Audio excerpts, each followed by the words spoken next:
Students, आज हम पढ़ेंगे हेनरी फ्योल के general principles of management. Henry Fayol जो है उनको father of principles of management भी कहा जाता है और उन्होंने कुछ 14 बेसिक प्रिंसिपल्स ऑफ मैनेजमेंट दिए हैं जिन्हें कि जनरल प्रिंसिपल्स ऑफ मैनेजमेंट कहा जाता है। आज हम उन प्रिंसिपल्स को पढ़ेंगे। आज हम हेनरी फ्योल के जनरल प्रिंसिपल्स ऑफ मैनेजमेंट्स पढ़ेंगे। हेनरी फ्योल का बर्थ 1841 में हुआ था और वो एक माइनिंग इंजीनियर थे।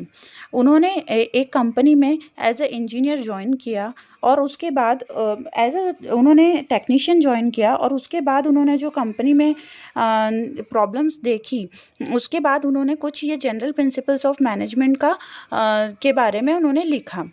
इनका सबसे पहला मैनेजमेंट का प्रिंसिपल है division of work. Division of work यानी हेनरी फ्योल का ये मानना था कि जो मैनेजमेंट के जो मैनेजमेंट में जो काम होता है ना, जो भी हम कंपनी में काम करते हैं उस काम को अगर हम छोटे छोटे हिस्सों में डिवाइड करके अलग अलग स्पेशलाइज्ड पर्सन्स को वर्क देंगे तो वो वर्क प्रॉपरली, टाइमली और एफिशिएंटली हो जाएगा। नेक्स्ट प्रिंसिपल था उनका authority and responsibility. Henry Fayol का ये मानना था कि अगर हम हमारे जो वर्कर्स हैं उनके हाथ में कुछ उनके ओहदे के अकॉर्डिंग कुछ रिस्पॉन्सिबिलिटी अगर रहेगी और अथॉरिटी रहेगी तो वो काम को बहुत आसानी से कर पाएंगे। जैसे कि अगर कोई सेल्स डिपार्टमेंट का हेड है तो उसके हाथ में थोड़ी बहुत अथॉरिटी, थोड़ी बहुत छोटे मोटे डिसीजंस मेकिंग की अथॉरिटी उसके पास अगर होगी तो वो हर चीज़ के लिए टॉप मैनेजमेंट के पास नहीं जाएगा पूछने के लिए। वो छोटे मोटे डिसीजन अपने बेसिस पे ले लेगा और इस तरह से जो होगा काम जल्दी हो जाएगा।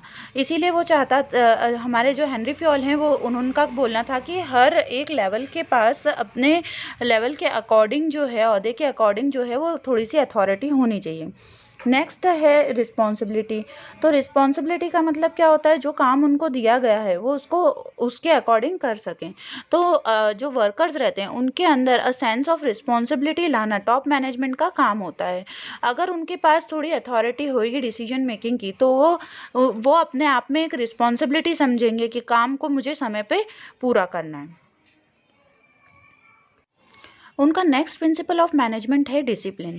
फ्योल का मानना है कि सिंसियरिटी जो है वर्क के लिए, एंटरप्राइज में जो वर्क कर रहे हैं वर्कर्स, उनके काम के प्रति अगर वो सिंसियर होंगे तो ही हमारा जो गोल्स हैं वो प्रॉपरली अचीव हो जाएंगे।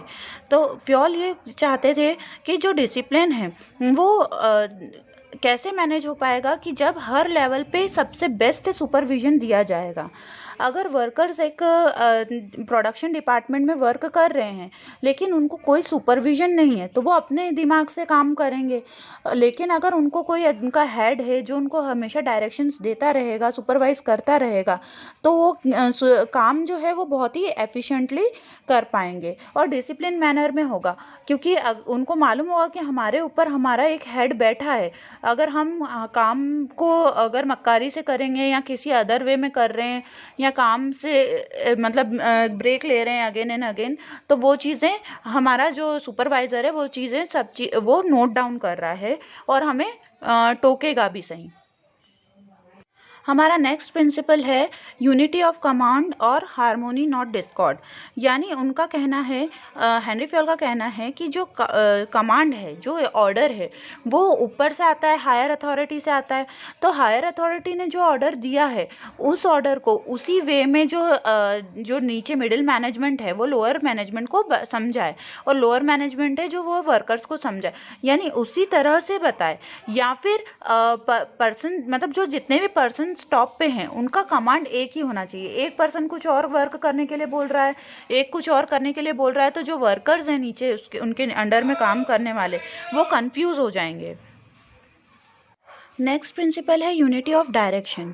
अब यूनिटी ऑफ कमांड और यूनिटी ऑफ डायरेक्शन में ये डिफरेंस है कि यूनिटी ऑफ जो कमांड है उसमें एक से ज़्यादा वर्कर्स जो है, एक से ज़्यादा जो सुपीरियर हैं वो अपने को कमांड दे सकते हैं, लेकिन कमांड एक ही होना चाहिए। और यूनिटी ऑफ डायरेक्शन ये है कि मतलब ये है कि जो पर्सन्स काम कर रहे हैं उनका काम करने का ऑब्जेक्टिव एक ही होना चाहिए। उनको एक ही तरफ में पुश करना चाहिए, यानी जो सीनियर्स हैं उनको एक ही गोल को अचीव करने के लिए उनको मतलब प्रेरित करें, उनको उत्साहित करें कि भाई एक ही अपना गोल है और उसको कॉमन गोल्स को अचीव करना है। अगर यूनिटी ऑफ एक्शन नहीं होगा तो कोऑर्डिनेशन, स्ट्रेंथ, ये सारी चीज़ें हमारे काम में नहीं आएंगी, और अगर ये नहीं आएंगी तो एफर्ट्स जो हैं वो बिखर जाएंगे, और एफर्ट्स बिखर जाएंगे तो जो गोल है वो हमारा अचीव नहीं हो पाएगा। अब कन्फ्यूजन होगा कि यूनिटी ऑफ कमांड में और यूनिटी ऑफ डायरेक्शन में मेजर डिफरेंस क्या है। तो यहाँ पे हमको मेजर डिफरेंस दे रखा है। तो यूनिटी ऑफ कमांड में क्या बोला जाता है, it underlines that each subordinate gets orders and remains responsible to one boss. तो यूनिटी ऑफ कमांड में क्या बोला जाता है कि एक बॉस होगा उनका और उनको काम करना है। Where is unity of direction में क्या बोला जाता है, उनका ऑब्जेक्टिव एक ही होगा, group one boss one plan for group activities. Boss एक होगा, प्लान एक होगा, लेकिन एक्टिविटी क्या होगी, वो ग्रुप्ड होगी। और यहाँ पे वन बॉस और वन कमांड और वन पर्सन, हर पर्सन को का एक रिस्पॉन्सिबल बॉस होना चाहिए जिसके कमांड्स को वो फॉलो करेगा यूनिटी ऑफ कमांड में। यूनिटी ऑफ डायरेक्शन में बॉस एक होगा, प्लान एक होगा, लेकिन जो एक्टिविटी होगी वो किस तरह की होगी, वो ग्रुप एक्टिविटी होगी।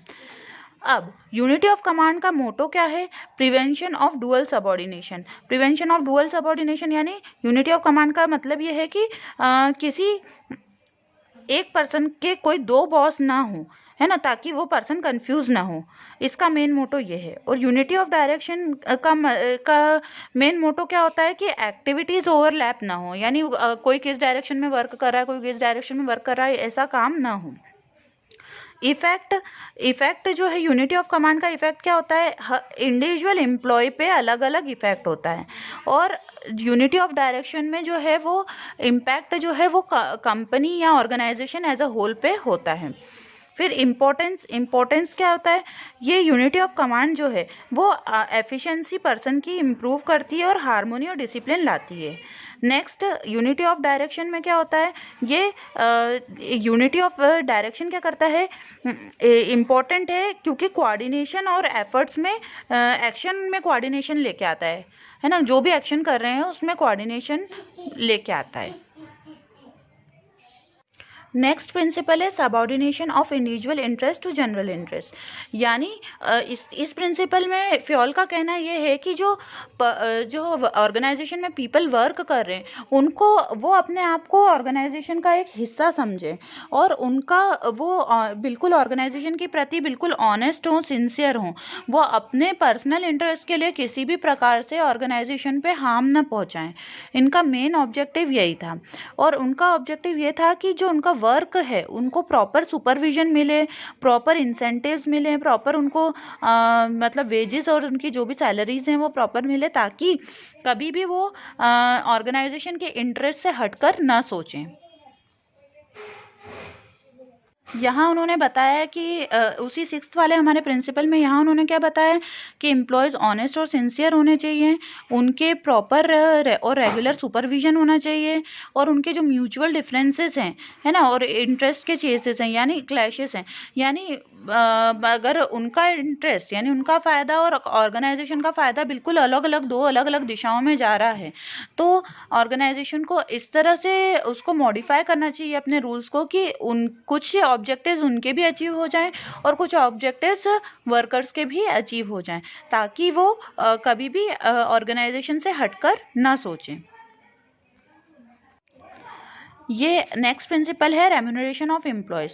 रेम्यूनरेशन ऑफ एम्प्लॉयज़ में फ्योल का मानना ये है कि उनको जो वर्कर्स हैं उनको ना सिर्फ फाइनेंशियल रेम्यूनरेशन मिलना चाहिए बल्कि नॉन फाइनेंशियल रेम्यूनरेशन भी मिलते रहना चाहिए, जैसे कि उनको शाबाशी दे दी या उनका प्रमोशन कर दिया। इस तरह से जो एम्प्लॉयज़ हैं वो उनको सेटिस्फाइड रखना मेन ऑब्जेक्टिव। फ्योल ये कहते हैं कि मेन ऑब्जेक्टिव जो है वो एम्प्लॉयज़ को मैक्सिमम सेटिस्फेक्शन मिलना चाहिए ताकि वो ऑर्गेनाइजेशन में बने रहें हमेशा।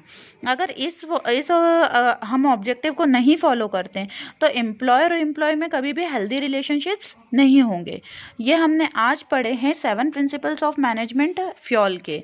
हमने नेक्स्ट क्लास में पढ़ना है next 7 principles of management by Fayol. तो आज हमने हेनरी फ्योल के प्रिंसिपल्स ऑफ मैनेजमेंट पढ़े, जो कि हमने 7 प्रिंसिपल्स ऑफ मैनेजमेंट पढ़े रेम्यूनरेशन ऑफ एम्प्लॉयज़ तक। नेक्स्ट क्लास में हम इसके आगे के प्रिंसिपल्स को स्टडी करेंगे।